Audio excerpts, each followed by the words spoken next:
আসসালামু আলাইকুম। শহীদদের রূহ কখন ও কিভাবে আল্লাহর কাছে পৌঁছায়?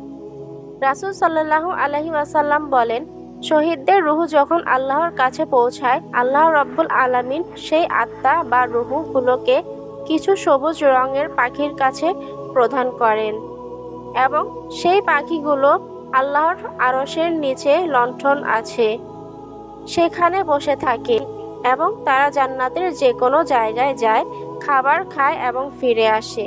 আল্লাহ পাক তাদেরকে বলেন, তোমরা কি চাও? শহীদরা কিছুই বলতে পারে না।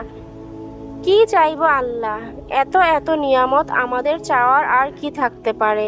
যখন আল্লাহ পাক বারংবার জিজ্ঞেস করতে থাকে, তোমরা কি আর কিছু চাও? তখন শহীদরা বলে, আমাদেরকে আরো একবার দুনিয়াতে পাঠিয়ে দেন, আমরা আবার যেন আপনার পথে জীবন দিয়ে আবার ফিরে আসতে পারি।